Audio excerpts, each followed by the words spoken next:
bioteknologi tidak luput dari perbincangan.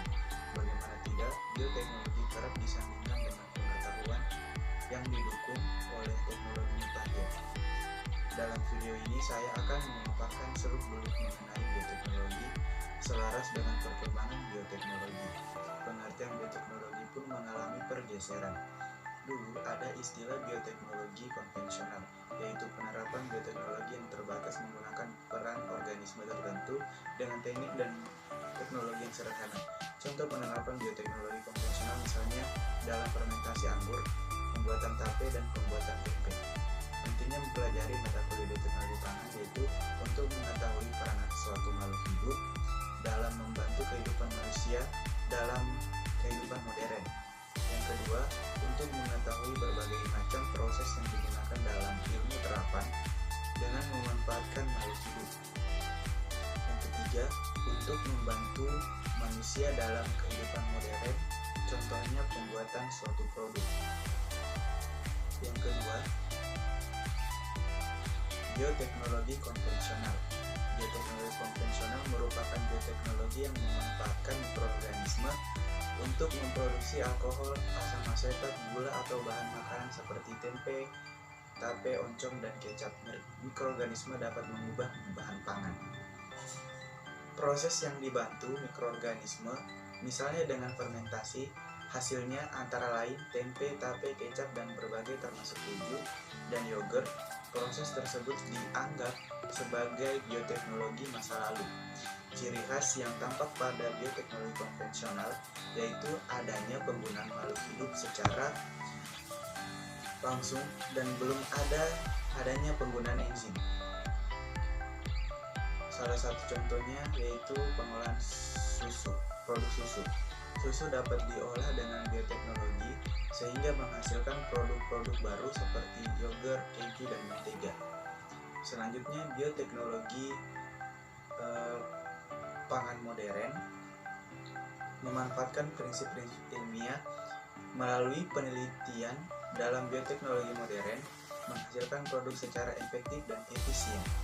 Bioteknologi modern tidak hanya dimanfaatkan dalam industri makanan, tetapi mencakup berbagai bidang seperti rekayasa genetika, penanganan polusi, dan penciptaan sumber energi. DNA rekombinan adalah suatu bentuk DNA dibuat dengan cara menggabungkan atau merekomendasi dua atau lebih untaian benang DNA yang dalam keadaan normal yang tidak berpasangan atau terjadi bersama. Pada bahasa biologi molekuler, modifikasi genetik dilakukan dengan memasukkan DNA yang relevan ke dalam DNA organisme yang masih hidup, misalnya plasmid bakteri, untuk menjadikan suatu sifat khusus tertentu seperti antibiotik dan sifat lain. Dengan ditemukannya DNA sebagai bahan gen, manusia pun berupaya untuk mendapatkan kombinasi sifat-sifat baru suatu makhluk hidup dengan cara melakukan perubahan langsung pada DNA genomnya. Usaha untuk mengubah DNA genom secara langsung disebut dengan rekayasa genetik atau genetic engineering dalam upaya melakukan rekayasa genetika. Apa itu teknologi DNA rekombinan? Yaitu teknologi DNA merupakan kumpulan teknik atau metode yang digunakan untuk mengkombinasi gen-gen di dalam tabung reaksi. Teknik-teknik tersebut meliputi teknik untuk mengisolasi DNA, teknik untuk memotong DNA, teknik untuk menggabungkan atau menyambungkan DNA, teknik untuk memasukkan DNA ke dalam sel hidup.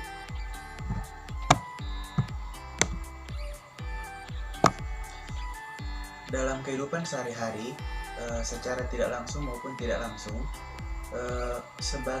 sebagian dari kita pernah berhubungan dengan hasil penggunaan teknologi DNA rekombinan. Contohnya, insulin telah digunakan untuk mengobati penyakit diabetes. Penyakit diabetes pada manusia diobati dengan insulin manusia. Bagaimanakah kita dapat memperoleh insulin manusia ini? Apakah untuk mengobati orang yang sakit diabetes ini kita harus mengorbankan orang yang sehat untuk diekstraksi insulinnya? Tentu saja tidak. Saat ini insulin manusia telah berhasil diproduksi secara massal dengan menggunakan bakteri. Kemampuan bakteri untuk memproduksi insulin manusia ini adalah karena manusia telah memasukkan dan mengintegrasikan gen yang menyandingkan insulin manusia ke dalam genom bakteri. Yang keempat, mikrobiologi pangan. Mikrobiologi adalah studi terhadap mikroorganisme yang mendiami, yang membuat, hingga yang merusak makanan. Probiotik merupakan bakteri yang baik, menjadi sebidang pembahasan yang penting dalam mikrobiologi pangan.